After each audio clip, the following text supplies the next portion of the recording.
Buenas noches, compañeros. Hoy vamos a Buenas ver el tema noches. de fracturas y fracturas expuestas de miembro inferior. Mi nombre es Odalis. Empezaremos con lo que va a ser la fractura de cadera. Esta la vamos a conocer, que va a ser como la solución de continuidad ósea entre lo que va a ser la región de la cabeza, cuello y puede ser a nivel del trocánter mayor y menor. Esta fractura trae consigo algunas otras fracturas que vamos a ver más adelante. Hablando un poquito de lo que es su epidemiología, el 50% de estas van a afectar lo que va a ser el cuello del fémur. El 80% se va a dar principalmente en mujeres. Esta patología va a tener del 20 al 30% de mortalidad en sus pacientes. Es más frecuente en mujeres. La edad promedio va a ser de 80 años y el 50% de las personas a las que les ocurra van a ser incapaz de reincorporarse a lo que van a ser sus actividades de la vida cotidiana. Entonces, por eso es muy importante que la tomemos en cuenta. En cuanto a su clasificación, todas las clasificaciones tienen en cuenta lo que va a ser la localización del trazo de la fractura en la placa radiológica según afecte zona que esté recubierta o no por lo que va a ser la cápsula articular. Las fracturas intracapsulares van a ser aquellas que pueden afectar la cabeza del fémur o el cuello y estas se van a sentar sobre un hueso que no va a estar tan vascularizado y van a ser de esta zona.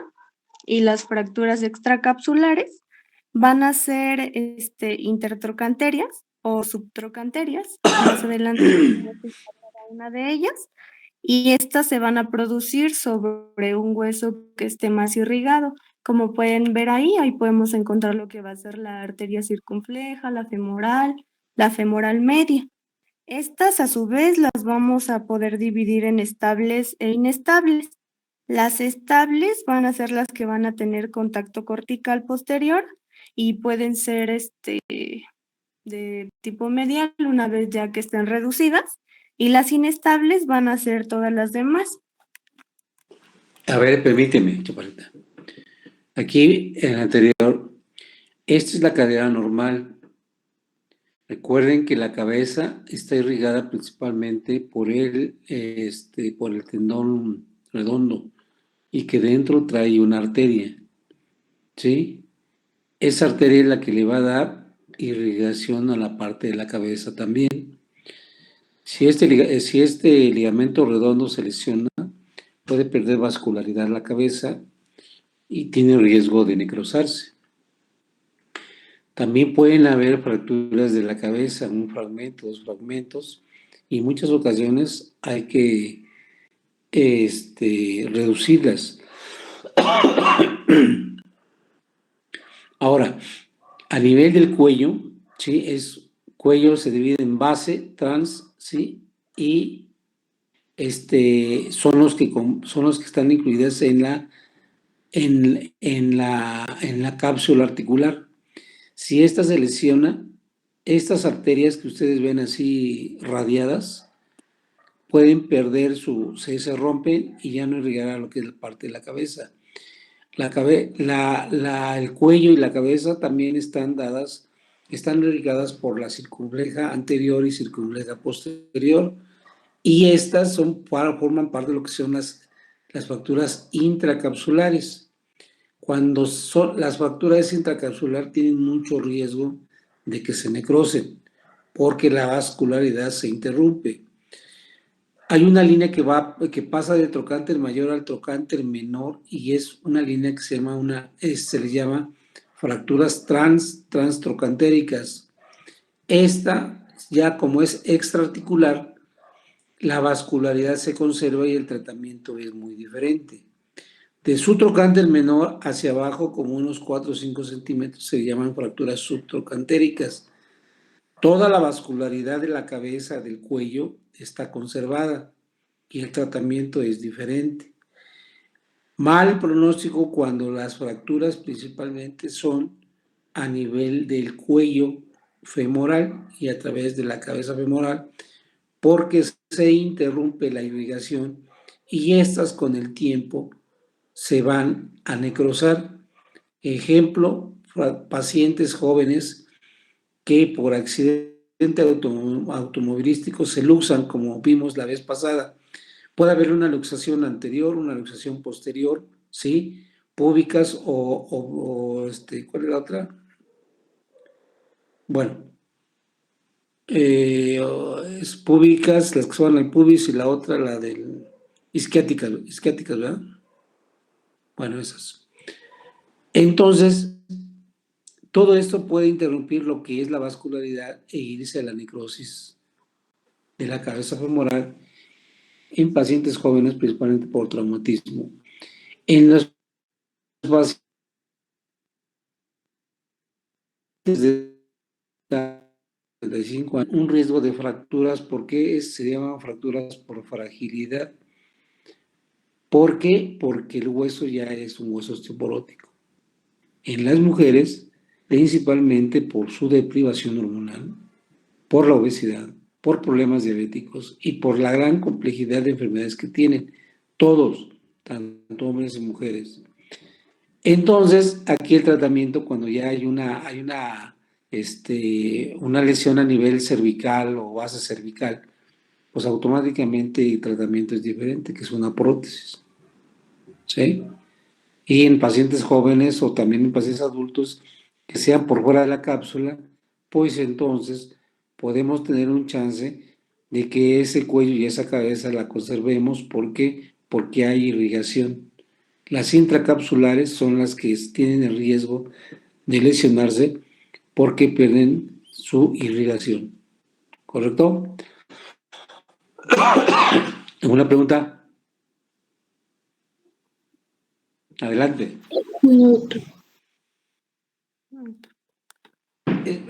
Antes la otra. Permíteme, ustedes ven aquí en donde está la arteria, la femoral profunda, hay una parte que es la zona más rígida. A esta zona se le llama el cálcar, que es la zona de carga. Y si ven atrás está su trocánter menor. Aquí, cuando colocamos una prótesis, es la zona ideal para que coloquemos el vástago y ahí es en donde va a descansar la prótesis, porque tiene una anteversión de 15 grados, más o menos 15, 20 grados el cuello femoral y la cabeza. No es directamente así transversa, sino que tiene una anteversión. Y el acetábulo tiene una anteversión también, no es así transverso. Entonces, en el momento de colocarlas hay que orientarnos perfectamente bien, porque si no, podemos tener riesgo de que se luxen. ¿Sale? Adelante. Doctor.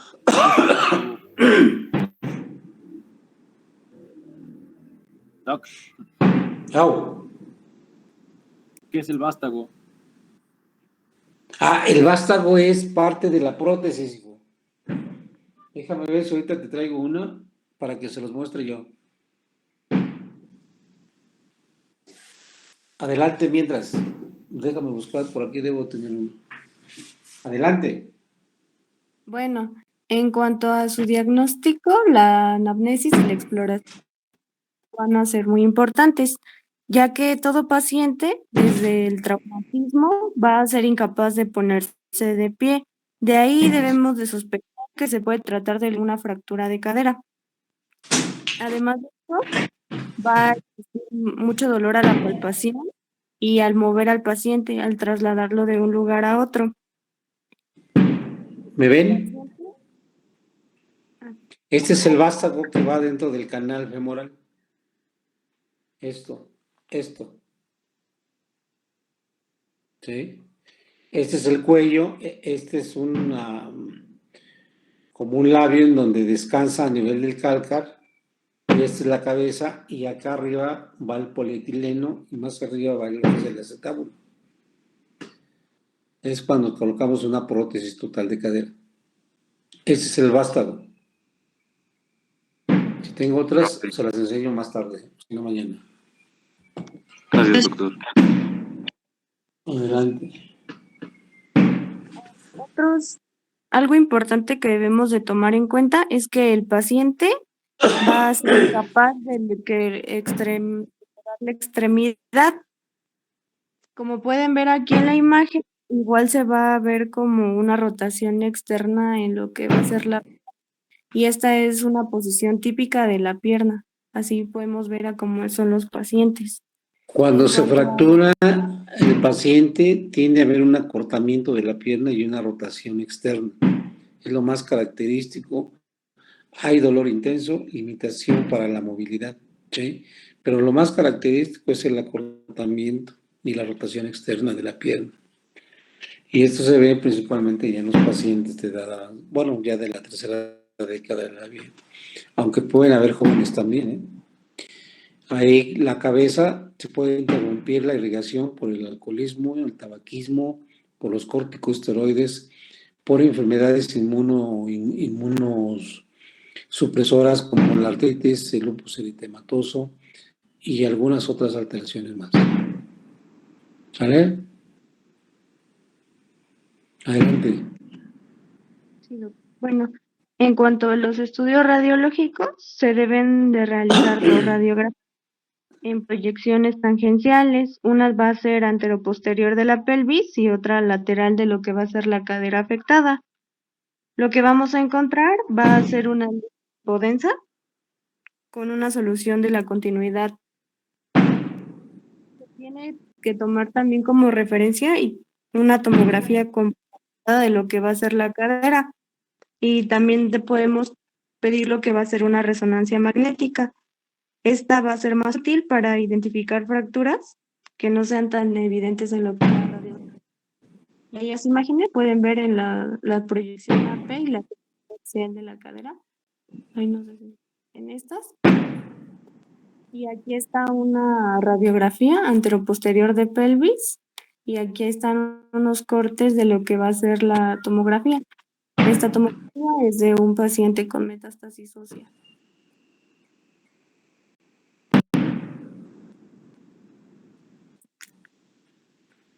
Bueno, en cuanto a su tratamiento, hay una serie de pasos a seguir y lo principal va a ser el alivio del dolor. Este tiene que ser la prioridad desde que nosotros diagnostiquemos al paciente y se van a poder administrar lo que van a ser analgésicos intravenosos. Puede conseguir inmovilizando lo que va esa extremidad. Si el paciente llegara a necesitarlo, es regir lo que va a ser el balance hídrico y electrolítico. Y además de esto, tenemos que dar una profilaxis para lo que va a ser una trombosis venosa. Ahí podemos emplear lo que van a ser heparinas de tipo molecular y el tratamiento ortopédico ya va a ser como tal y este va a estar reservado en pacientes con fracturas intracapsulares desplazadas. El tratamiento quirúrgico va a depender de la edad y del grado de desplazamiento de la fractura. En los pacientes jóvenes de menos de 65 años podría realizarse lo que puede ser una osteosíntesis.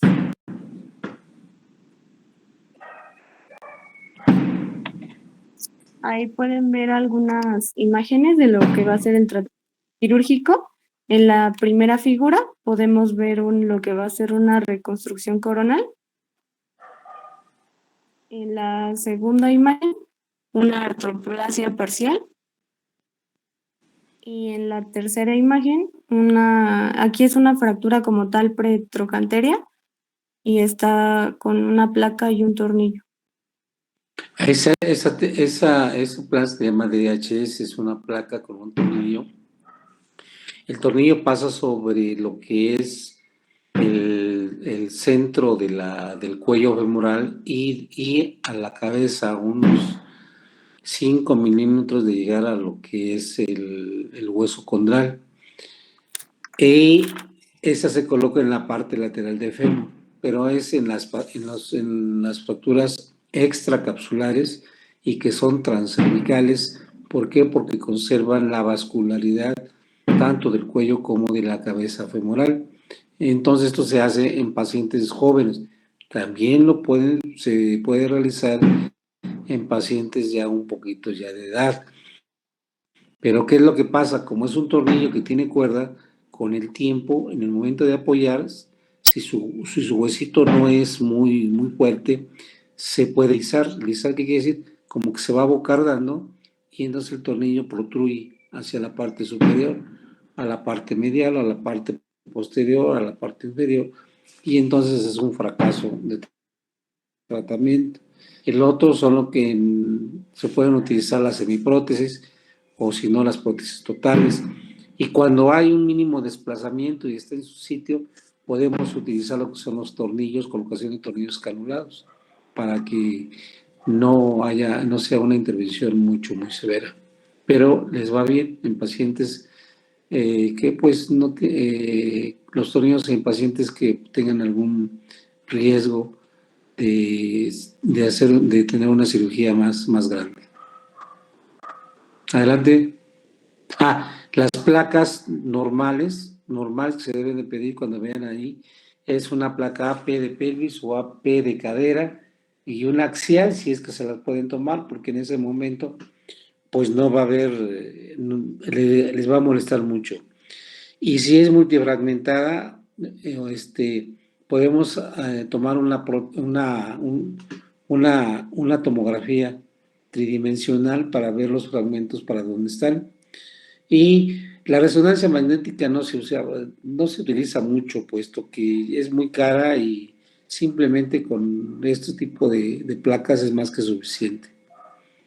Y la resonancia magnética pues, se utiliza, por ejemplo, cuando hay problemas de pinzamiento en pacientes jóvenes que hacen mucho ejercicio y se va lesionando lo que es en donde termina el cartílago, van haciendo como una jiba y entonces les duele mucho y esas lesiones es a lo que se llaman CAM y la otra, el pincer, es cuando el parte del labio se desprende y está suelto y les molesta. Y eso pues, se puede hacer por vía artroscópica. Adelante.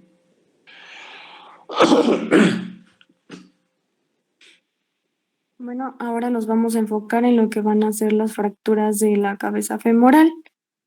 Los mecanismos de daño principalmente van a ser traumatismos de alta energía, como pueden ser por accidentes en automóviles, por una caída de una altura considerable o por accidentes industriales. Lo que vamos a tener en la clínica, vamos a ver antecedentes de lo que va a ser el traumatismo, va a haber una limitación funcional, cambios en lo que va a ser la coloración del paciente, podemos ver inflamación. Algo muy característico va a ser el dolor inguinal, perdón, y una deformidad evidente. Además, el paciente no va a poder moverse por sí mismo.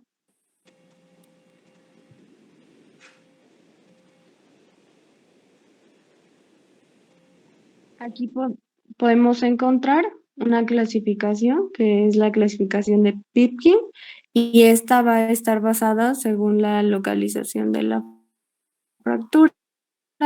En una Pipkin 1 va a estar por debajo de la fobia. Esta es la fobia, como pueden ver en esta imagen. En la Pipkin 1 va a estar inferior a la fobia, en la 2 superior a lo que va a ser la fobia, en la 3 va a ser una lesión de tipo 1 o 2 y esta va a estar asociada a alguna fractura en el cuello femoral y a la Pipkin 4 va a haber una lesión tipo 1 o 2, pero esta va a estar asociada a lo que va a ser una fractura en el acetábulo.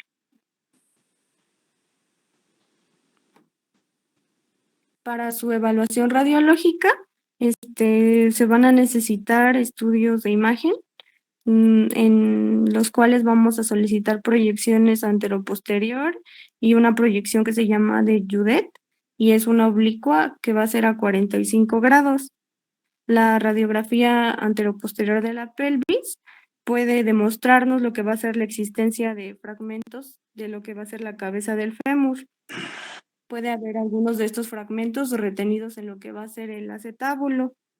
Y algunos autores recomendaban realizar una tomografía computarizada para valorar posibles fracturas del acetábulo asociadas o demás. Y era importante igual para delimitar las fracturas en la cabeza del fémur. En cuanto a su tratamiento, va a ser de acuerdo a su clasificación. Si el paciente está en una clasificación Pipkin 1, se va a hacer un proceso de reducción cerrada. Si la pelvis es estable, puede ser un proceso de reducción abierta con fijación de clavos subacorticales. Si la reducción no es adecuada, en la Pipkin 2, si el proceso se va a hacer un proceso de reducción abierto con fijación interna. En la 3 va a depender del grado de desplazamiento de lo que va a ser la fractura del cuello. En los jóvenes regularmente se va a hacer un proceso de reducción con fijación interna y un reemplazo con prótesis. En la 4, si se trata de una fractura acetabular, el abordaje principalmente va a ser quirúrgico, pero si se trata de una fractura en la cabeza femoral, va a ser una fijación interna. Entre unas complicaciones que se pueden presentar puede ser la osteonecrosis, por lo que ya había comentado el doctor anteriormente, o puede haber una artrosis postraumática. Esa clasificación de Pipkin es muy importante cuando hay una lesión nada más de la pura cabeza. El tratamiento es como si fuera un ratón ahí que está dentro de la articulación. Normalmente no debe de haber nada, es como si ustedes tuvieran una piedra en el zapato. Les está molestando. Ese fragmento óseo o de cartílago va a ir lesionando porque va a ir de un lado hacia otro cuando el paciente camina. Entonces hay que ir a retirarlo o hay que estabilizarlo. Lo que se hace es con una técnica que se llama una reducción controlada de la cadera. Se abre y se va luxando poco a poco para no lesionar la vascularidad. Y entonces ese fragmento que está suelto o está lesionado se estabiliza con unos tornillos sin cabeza. Pronóstico con el tiempo, pues es bueno, pero el riesgo de que se lleve a una necrosis. ¿Sí? Eso se hace en los pacientes jóvenes. Y ya en el paciente adulto dices, bueno, yo creo que te va mejor darte un tratamiento definitivo con una prótesis y nos quitamos del problema. Pero en los pacientes jóvenes hay que darles una oportunidad de que tengan su cadera biológica. ¿Sí? Y ya con el tiempo, pues sí, en el estar caminando, subir, bajar, el sobrepeso, la actividad deportiva, la actividad del correr, el brincar, pues entonces puede haber una lesión más de lo que es el cartílago y llevarnos a lo que es una coxartrosis. El cartílago completamente se degenera. Entonces, como la cabeza está cubierta por cartílago, esta pierde el cartílago y queda hueso con hueso, y eso es lo que duele. Adelante, ¿alguna pregunta? No, doctor. Adelante. Bueno, ahora vamos a empezar con lo que son las fracturas, pero ahora del cuello femoral. Estas fracturas van a ser, el 50% de estas van a involucrar a lo que va a ser la fractura de cadera. Va a ocurrir en el 8% en mujeres y la edad promedio es de 72 años. Hay de 63.3 a un 27.7 por cada 100,000 habitantes. Y entre los principales factores de riesgo van a ser el que sea sexo femenino, la edad avanzada, tabaquismo, consumo de alcohol, fracturas previas y algo muy importante son las bajas concentraciones de estrógenos. Su mecanismo de daño pueden ser de baja energía, generalmente en lo que van a ser los ancianos, o de alta energía en adultos jóvenes. Puede ser también por traumatismo indirecto o por una sobrecarga de peso. Bueno, sí, dígame. Adelante. Algo importante que vamos a ver, además de los datos anteriores ya mencionados, los podemos encontrar, es la fractura de cadera y de... Hasta el momento todo bien, amigo. Va a haber dolor en la compresión y palpación. Igual va a haber una dificultad para trasladar. Vamos a encontrar igual una rotación externa y en lo que es la pierna, como la imagen que ya habíamos visto antes. Muy bien. Sí, Aquí aquí todo bien. una clasificación de acuerdo a lo que va a ser su localización Vale. anatómica. Gracias, Leandro. Estamos al pendiente. Las de tipo subcapital van a Cuídense. ser inmediatamente inferior Sí, al muchas gracias, cartílago en esta Hasta parte, luego. Vale. cervical, las cual van a comprometer la parte media del que va a ser el cuello femoral y pueden ser de tipo basicervical cuando ya están en lo que va a ser la base del cuello. A ver aquí, mira. A ver, voy. Aquí. Donde termina el cartílago, si está lesionada, se le llama subcapital. Si está a través su segunda, se llama transcervical. Y la tercera imagen que ustedes ven aquí es base cervical. Vuelvo a recordarles, aquí la arteria femoral profunda da sus dos ramas, anteriores y posteriores, y da las ramificaciones y estas ascienden a nivel del cuello y a nivel, como una forma radiada de rayos ahí y se va hacia la cabeza. Aquí en estas, como son intracapsulares, tienen el riesgo de perder su vascularidad y con el tiempo tener una necrosis vascular. Aquí el tratamiento es completamente diferente, ¿sí? Porque son intracapsulares y pierden la vascularidad, entonces lo que se decide es colocar una prótesis. Ahora, si está alineadita y es un paciente joven, sin ninguna comorbilidad o una transcervical que no está desplazada, no está angulada, podemos colocarle unos tornillos que van a pasar por dentro de lo que es el cuello femoral y la podemos estabilizar ahí, con el riesgo de que con el tiempo se vaya a necrosar. Pero le damos una oportunidad de que tenga su cadera el paciente. ¿Sí? Sí, doctor. Sí, doctor. Adelante. Otra clasificación es la de Powells. Esta va a ser en accidentes que sean por alta energía. Algo muy importante que debemos de considerar en esta va a ser el ángulo en el rasgo de acuerdo a la fractura que se va a formar en la base en un plano horizontal. Vamos a tener 3 tipos, de 0 a 30 grados, de 31 a 70 grados y de más de 70 grados.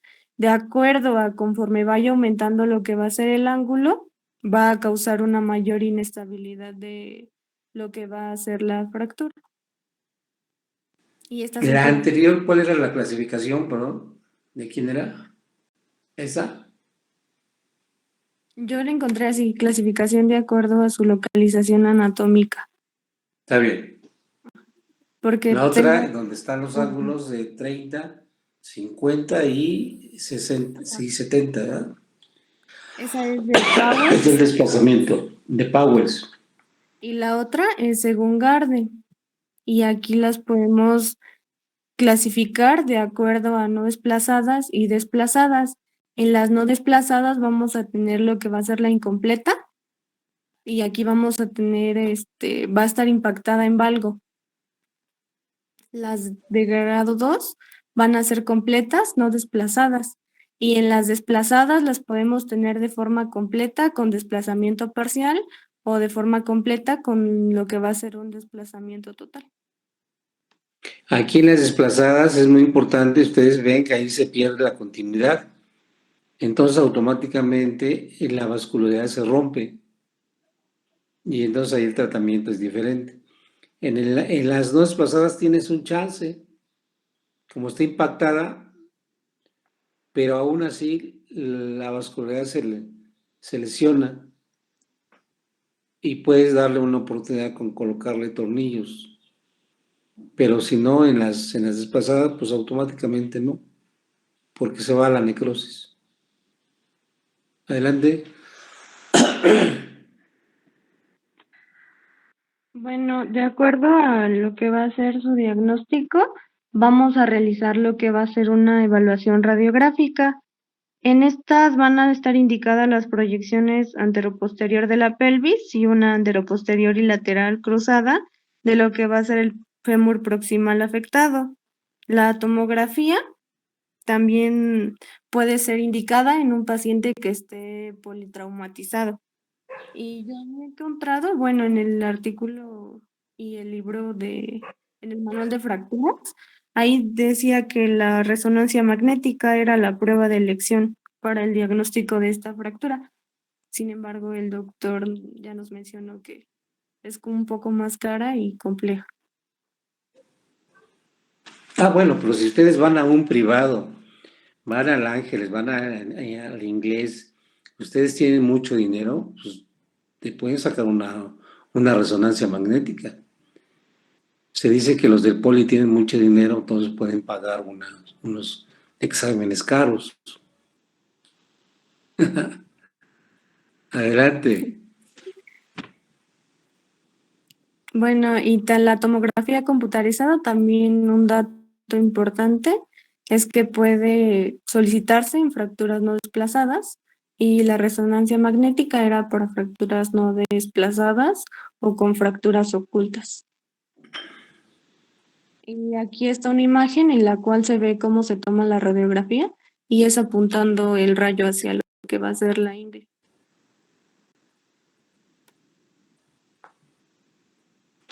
Bueno, en cuanto a su tratamiento, va a ser muy importante clasificarlas. Y, por ejemplo, va a estar la fractura, pero vamos a tomar en cuenta si no está desplazada o está desplazada. Si no está desplazada, va a ser lo que va a ser una osteosíntesis. Pero si está desplazada, tenemos que tener en consideración lo que va a ser la edad de nuestro paciente. Si es un paciente menor a 75 años, puede practicarse lo que va a ser la osteosíntesis, pero si es mayor de 75 años, debemos de considerar nosotros si tiene una esperanza de vida menor a 3 años, pues ya se va a hacer lo que va a ser el reemplazo parcial de cadera. Pero en general, si es activo y lo vemos en buen estado, puede considerarse lo que va a ser el reemplazo total de cadera. Y aquí, de acuerdo a esta clasificación que les había mencionado, aquí da un tratamiento para lo que son las fracturas no desplazadas, así está en grado 1 o grado 2, va a ser la osteosíntesis. Pero si son fracturas desplazadas, igual si es anciano, la artroplasia. Y si es joven, pues sí, la osteosíntesis.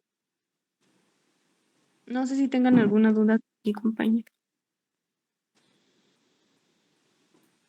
No. No. No. Doc, yo sí tengo una. Adelante. Cuando hay fracturas de pelvis cerradas que sean desplazadas, ¿hay riesgo de síndrome compartimental? No, las fracturas de pelvis es, por ejemplo, cuando hay separación de la parte del pubis. En libro abierto hay una clasificación importante. Puede haber lesión a nivel sacroiliacas, puede haber lesión de que la cresta ilíaca se fracture, puede haber de que la columna anterior de la cadera del acetábulo se lesione, la pared posterior se puede lesionar. Cuando es muy intenso, el sangrado es muy exhaustivo porque se lesiona la parte posterior y se va hacia el retroperitoneo. Y ahí puede comprometer la vida. Entonces, eso lo vamos a ver cuando veamos el ATLS, ¿sí? ¿Qué tipo de lesión puede haber a nivel de pelvis? No es que sea cerrada, sino que todas las fracturas están dentro, pero están sangrando. Y tienes que entrar inmediatamente para cohibir ese sangrado, porque si no, el paciente puede fallecer. ¿Sí? Ok, sí. Gracias. Algo que se me olvidaba comentarles es que la artroplasia va a consistir en extraer todas las articulaciones dañadas y se van a sustituir por articulaciones artificiales y estas pueden estar hechas de lo que va a ser titanio, cromo, cobalto o plásticos de alta densidad. Pasando a lo que son las fracturas intertrochanterias, estas se van a bueno, van a ocurrir entre el trocánter mayor y el trocánter menor. Estas van a ser el 50% de fracturas de lo que va a ser la extremidad proximal. Va a ocurrir en 34 a 63 pacientes por cada 100,000 habitantes y generalmente se va a dar en lo que son las mujeres. Igual puede ser por mecanismos de daño de alta energía en jóvenes y de baja energía en ancianos, o igual por un impacto directo. Y tenemos igual los mismos síntomas y signos, pero igual aquí va a haber dolor a lo que va a ser la compresión axial. El paciente igual va a tener dificultad para moverse y demás. Aquí vamos a tomar en cuenta una clasificación que es la clasificación de Evans. Esta va a ser de acuerdo al número de fragmentos que estén presentes en lo que va a ser la fractura. Vamos a tener 3 tipos. La tipo 1 la podemos dividir en 1A y 1B. La 1A va a ser en 2 partes, pero no van a estar desplazados. La 1B en 2 partes desplazados. La tipo 2, la A en 3 partes. Pero aquí va a involucrar lo que va a ser el trocánter mayor. La 2B es igual, pero en el trocánter menor. Y en la tipo 3 va a ser en 4 partes y involucran igual al trocánter mayor y menor. Y aquí las pueden ver.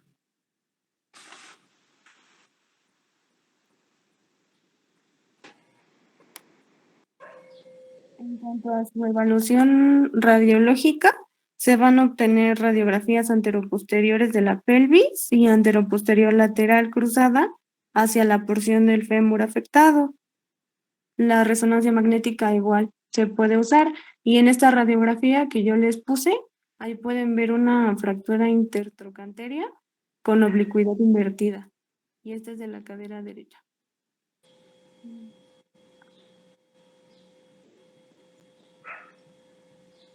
El tratamiento va a ser quirúrgico generalmente, pero va a haber una meta de fijación interna para que el paciente tenga lo que sea una movilización de tipo temprana. Puede ser también una reducción abierta con fijación interna, y esta se va a llevar a cabo en cuanto el paciente esté estabilizado. Y aquí pueden ver cómo se usa un tornillo de cadera.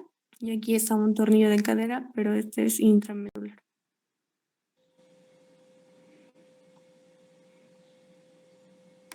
También puede, en otras opciones de tratamiento, puede ser el reemplazo como tal de todo, protésico, en pacientes en los cuales haya fallado lo que es la reducción abierta.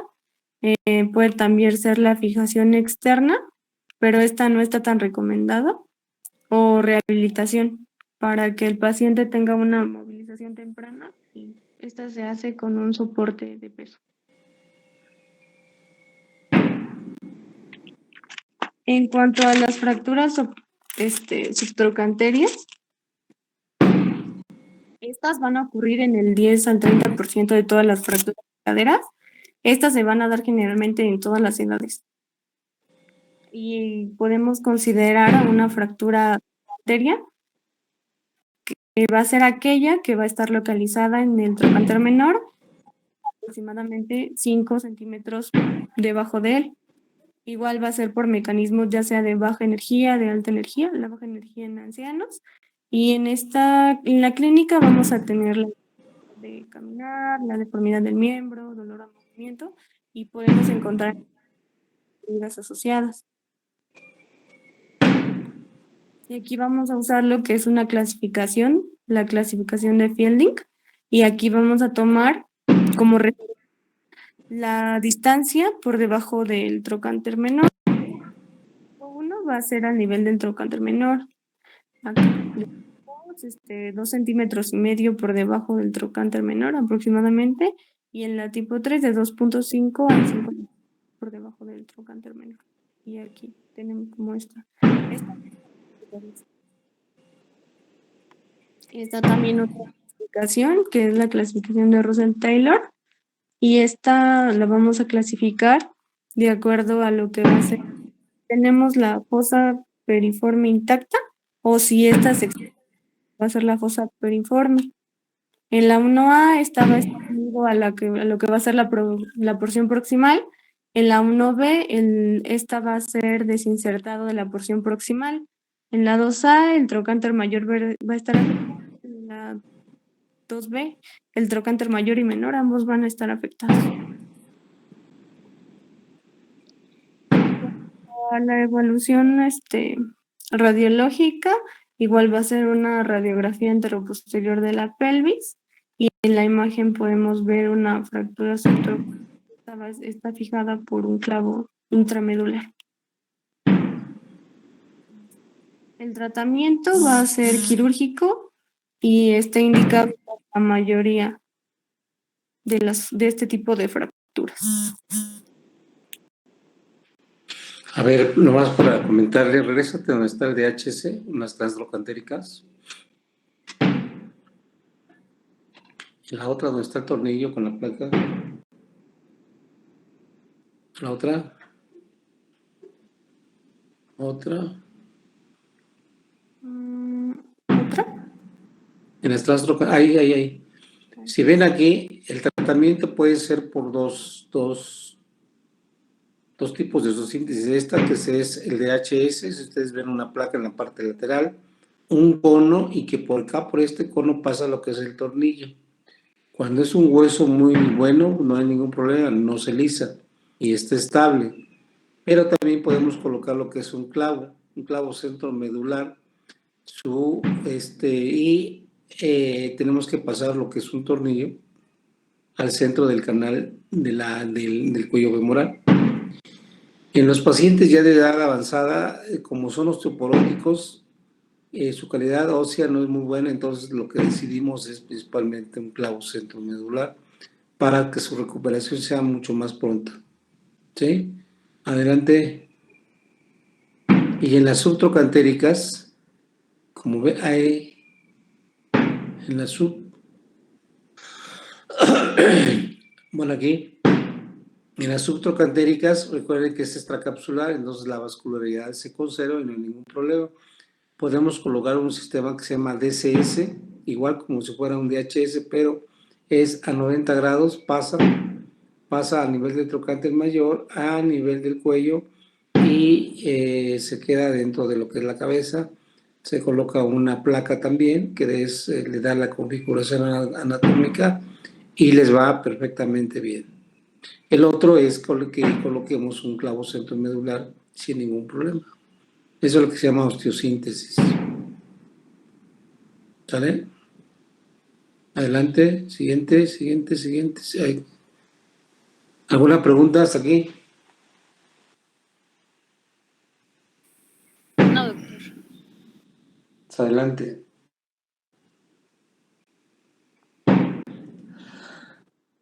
Vamos a tomar el tema de fracturas de la diáfisis del fémur.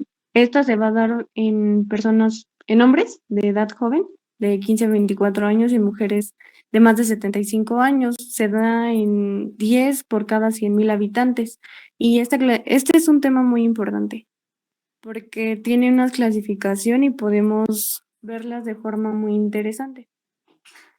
En la clínica vamos a tener igual las características de una fractura, pero aquí va a haber una unidad de lo que va a ser el miembro y va a haber igual dolor al movimiento. Para clasificarlas podemos hacer una clasificación descriptiva, ya sea como una fractura abierta o cerrada, de acuerdo a la localización, tercio proximal, medio o distal. Y de acuerdo a también decir si es ísmica, infraísmica o supracondilia. Algo importante y que creo que, bueno, por lo que leí era de lo que más se tomaba en cuenta, es si es de tipo transversa, oblicua corta, o minuta. Esta fractura, ¿cómo considerarían? ¿Cómo la catalogarían? De acuerdo al patrón.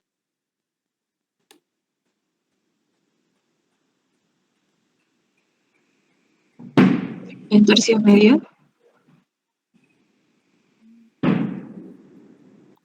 Sí, pero ¿tú la consideras que es transversa, obliqua, espiroidea o con minuta?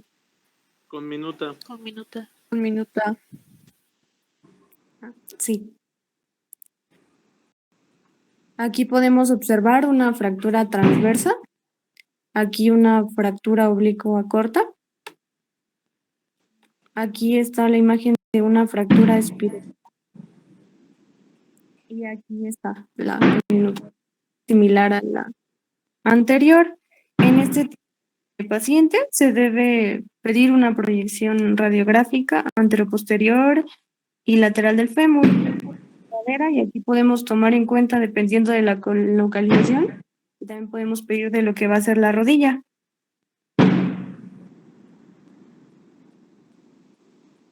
El tratamiento principalmente va a ser la estabilización por medio de cirugía.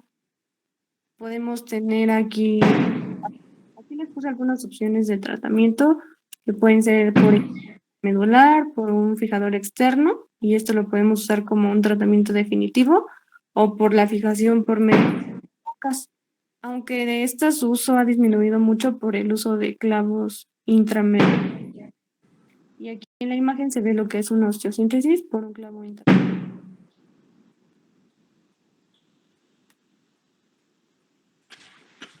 A ver, regrésate, por favor. Bueno, acá, como ustedes ven, pueden ser las fracturas con su clasificación. Hay una clasificación de la O que puede ser transversas, oblicuas, helicoidales y multifragmentadas. Pero si hay un tercer fragmento como esta, como la que tienen ahí, se llama segmentarias, porque hay un segmento proximal, un segmento en medio y un segmento distal. Aquí siempre va a haber un hematoma, va a haber sangrado, ¿sí? Y lo ideal es de que conservar el hematoma, porque el hematoma va a liberar sustancias, células de formación ósea y se va a organizar el coágulo. Lo ideal es no abrirla y dar un tratamiento lo más pronto posible. Se puede hacer el tratamiento con un clavo centromedular que va del trocánter mayor hasta la parte inferior del fémur con un buen resultado, siempre y cuando tengamos una muy buena reducción y que los extremos traten de estar en contacto. El otro es colocar placas de contacto limitado con mínima invasión. Se hacen como dos ojales, uno proximal y uno distal, y se pasa la placa, es una placa larga, ¿sí? Tratar de estabilizar, alinear esa placa y estabilizarlo con tornillos proximales y tornillos distales, y que la biología del hueso haga su función formando callo óseo. No es abrir y desperiostizar y quitar el coágulo, porque si no hay mucho riesgo de que no consolide, mucho riesgo de que el sangrado sea muy exagerado y mucho riesgo de que haya infección. Principalmente este tipo de fracturas son en pacientes jóvenes por accidentes automovilísticos o por accidentes en motocicleta. Son de alta energía. Cuando un paciente te llega a urgencias es que está politraumatizado y tiene riesgo de que pierda la vida, y en el momento que llega es valorado por todo lo que es el grupo de urgencia, cirujano, que no haya sangrado a nivel de la pelvis, que no haya compromiso de partes orgánicas, partes de órganos blancos, vaso, hígado, arterias o qué sé yo, ¿sí? Y una vez que ya esté valorado y tiene que pasar a quirófano para colocar unos fijadores externos y estabilizarla para que no le duela tanto y disminuye el sangrado. Posteriormente, como segundo punto, una vez ya estabilizado hemodinámicamente, ¿sí? Damos el tratamiento definitivo con un clavo centromedular o bien con una placa a lo que se llama MIPO, mínimamente invasiva, y les va muy bien. Ya no es abrir como canal. ¿Sale? Adelante. Sí, doctor. Sí, doctor. Doctor, perdón, una pregunta. Entonces, ¿se va a realizar la cirugía en cuanto el hematoma empiece a disminuir? ¿En cuanto qué? ¿El hematoma empiece a disminuir? No. Recuerda que esos pacientes principalmente son pacientes jóvenes. El fémur es un hueso muy fuerte, pero te puede dar en pacientes ya de la tercera edad. Entonces ahí no hay ningún problema porque lo protocolizas, le haces todos sus exámenes, pides sangre, etcétera, etcétera, y lo programas. Pero en los pacientes que por algún accidente tiene que ser valorado primero es el ATLS A, B, C, D, E, y ya posteriormente, si está hemodinámicamente inestable, recuperarlo lo más pronto posible, ¿sí? Y ya posteriormente dar el tratamiento definitivo. No es en todos. Los pacientes de edad avanzada se pueden fracturar el fémur y dar el tratamiento. Y lo más que nos puede decir, de elección, yo prefiero un clavo centromedular, que es por una herida muy pequeña, y pasar el clavo por lo que es el canal medular y lo estabilizamos y nada más. No se toca el foco de fractura, conservamos el coágulo y su evolución va a ser satisfactoria.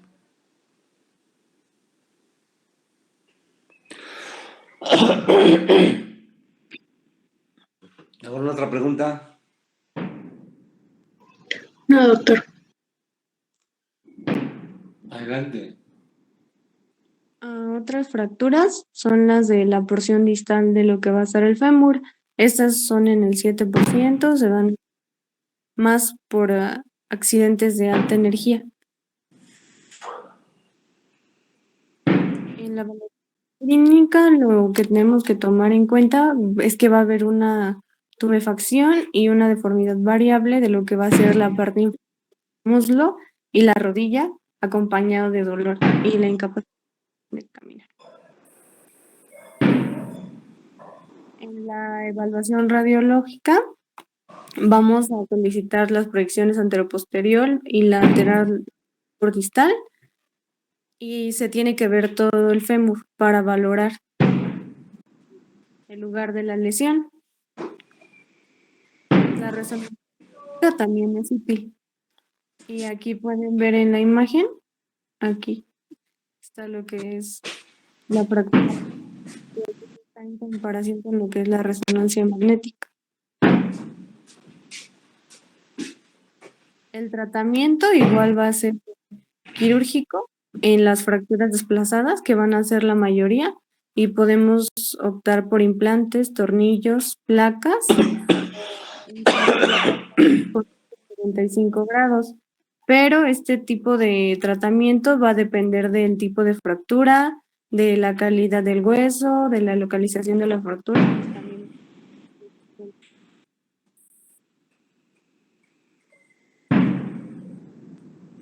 Ahora pasaremos a lo que son las fracturas de la rótula. A ver, Estas son permíteme. Al lado anterior.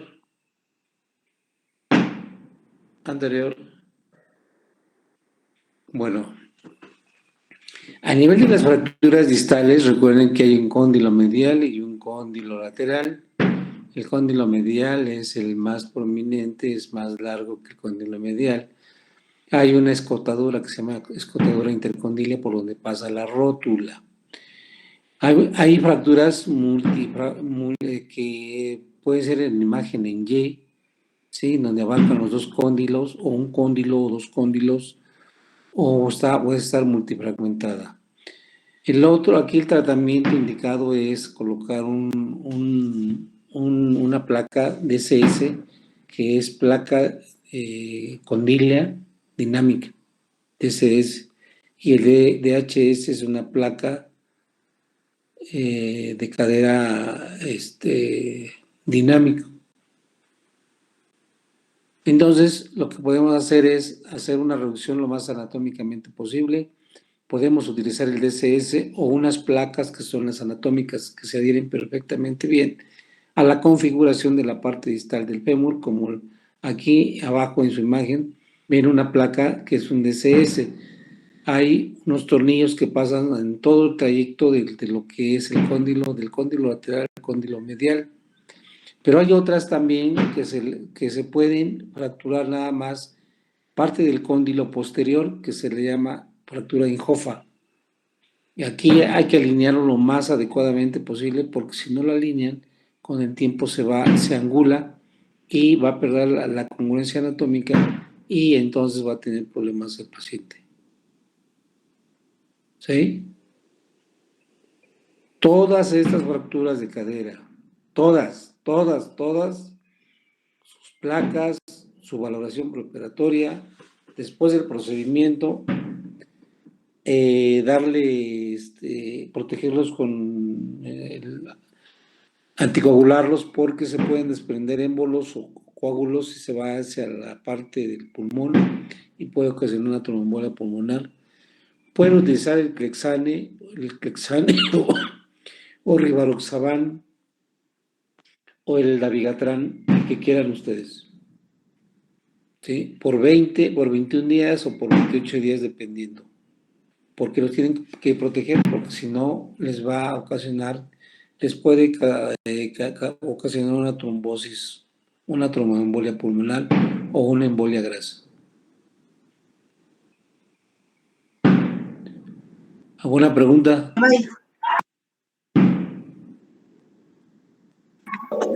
No, doctor. Adelante. Adelante, caminante, porque ya me cansé. Bueno, como ya les había dicho, son un poco comunes, pero igual es necesario tomarlas en consideración. Y esta se va a dar más en hombres que en mujeres, de 20 a 50 años. Aquí el paciente va a tener tumefacción y dolor al palpar la rodilla afectada. Además de que va a tener incapacidad para caminar y mucho dolor. El diagnóstico va a obtenerse por una proyección anteroposterior y lateral de la rodilla. También es una proyección axial para tener una visión de la fractura. Y aquí la pueden ver en esta parte. El tratamiento como tal va a ser ortopédico y en las fracturas va a ser igual una inmovilización con una rodillera de yeso por 4 semanas. Y en las fracturas con separación de fragmentos serán de indicación quirúrgica.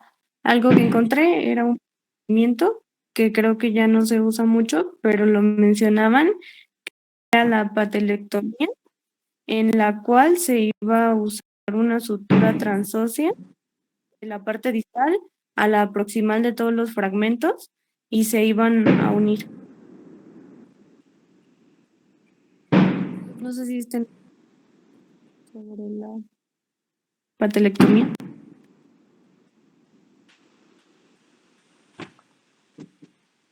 ¿Es todo? Continuamos con las fracturas de la meseta tibial. Estas van a ser del 1% y se van a dar generalmente en ancianos.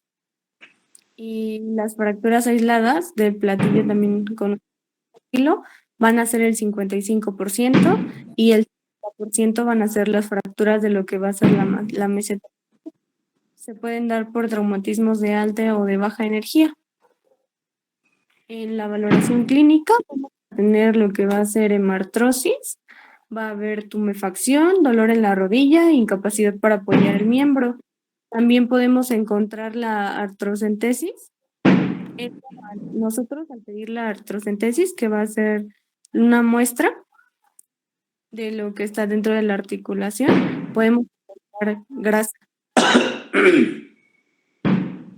Usamos una clasificación que es la clasificación de Schett, en la cual se va a basar más en lo que va a ser la separación de la fractura. En la tipo 1 va a estar fracturada por separación del platillo lateral, como pueden ver aquí en la imagen. Va a estar una fractura por separación y va a haber un hundimiento en lo que es el platillo lateral. En la 3 va a haber hundimiento y también del platillo lateral. Y en la 4 va a haber una fractura de lo que va a ser el platillo medial. En la 5 una fractura bicondilia. En la 6 va a haber una fractura como tal ya de toda la meseta y va a haber una separación de la metáfisis con respecto a lo que va a ser la diáfisis. Su valoración por medio de la de imagen va a ser igual por una radiografía AP y lateral y pueden complementarse con proyecciones en 40 grados en rotación interna de lo que va a ser el platillo lateral y 40 grados de rotación externa y medial. Y aquí pueden ver una radiografía con la fractura.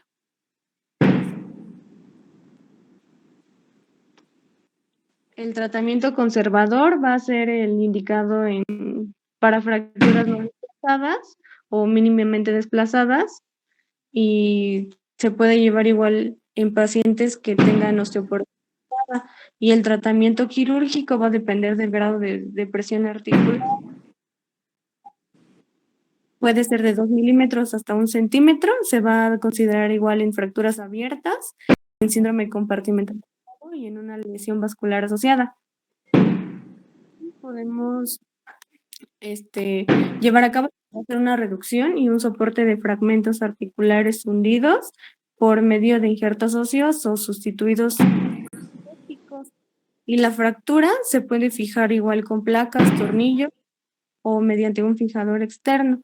Y aquí en esta radiografía, en la primera podemos ver, es una radiografía de un paciente posoperatorio por fractura de la meseta tibial. Aquí está la vista frontal divisaria, la lateral, metafisial. Así se ve, ya como está encontrado.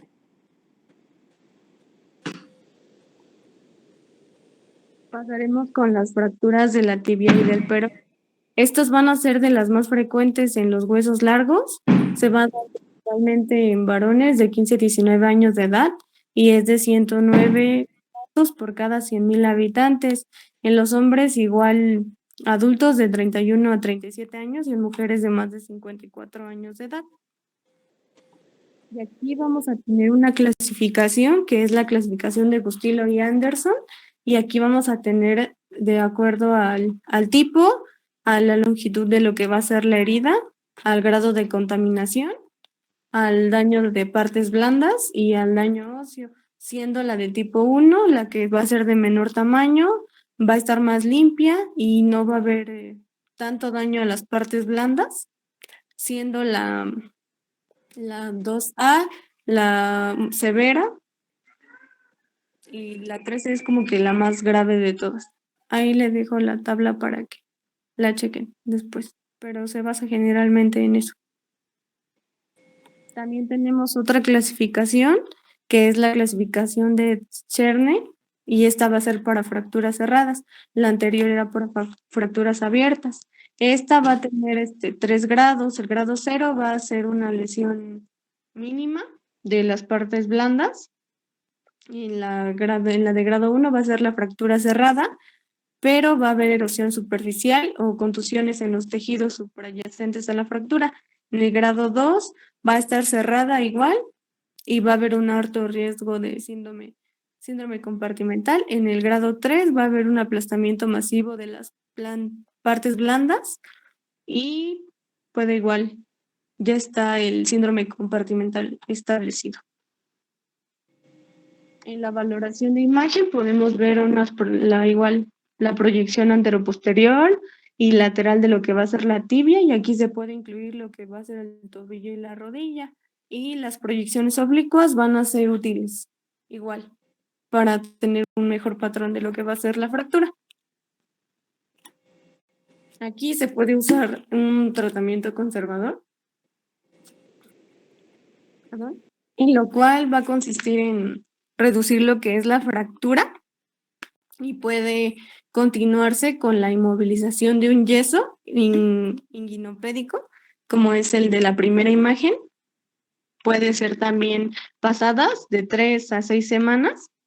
Se puede sustituir por un yeso suropédico, que es de esta forma, o ya como tal por una órtesis funcional, que es esta imagen.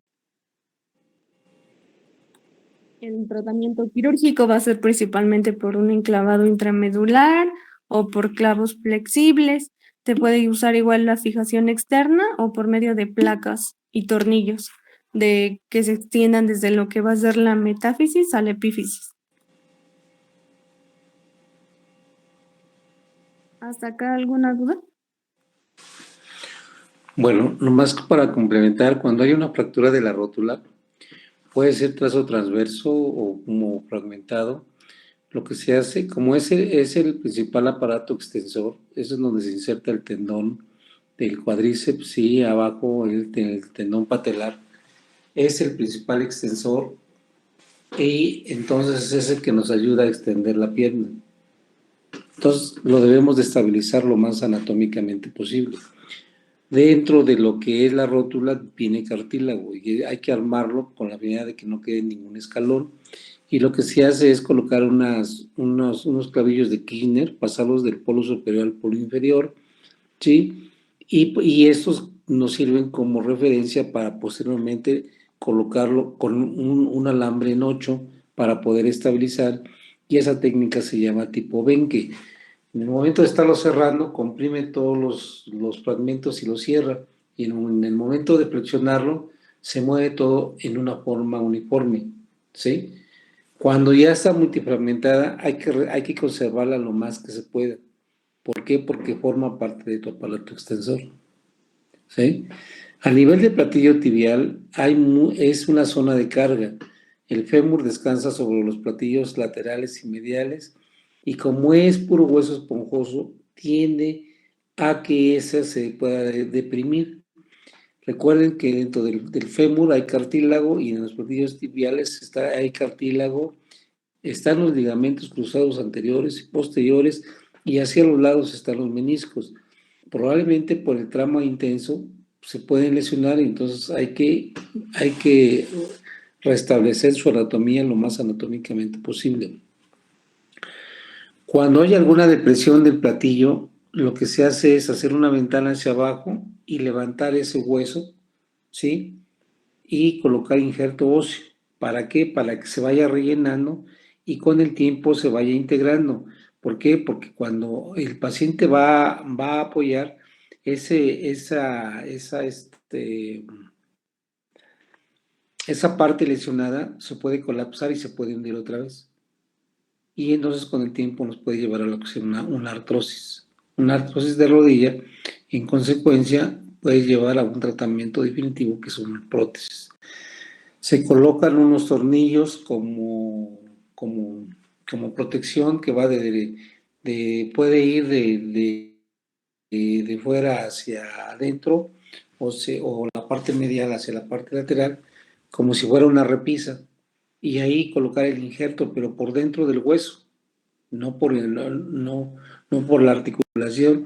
Levantarlo un poquito más de lo normal, porque el injerto se tiende a colapsarse, y con el tiempo pues entonces puede ocasionar un hundimiento, pero ya no igual como el que lo tenía. Aparte de eso, hay unas placas que se colocan en la parte lateral y en la parte medial para darle sostén, ¿sí?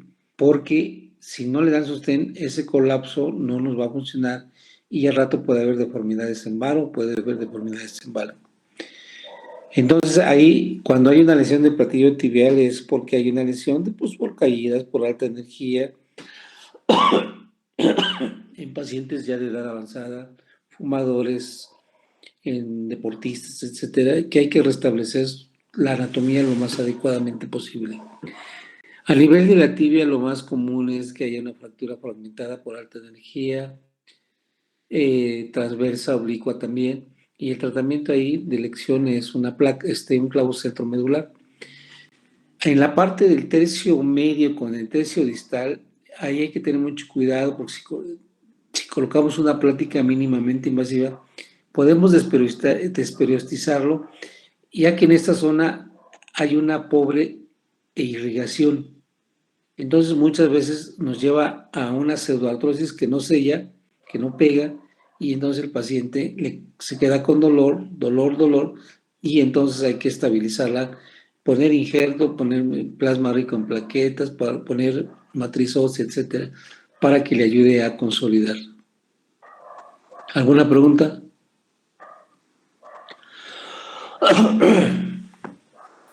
No, doctor. No, doc. ¿Qué más sigue?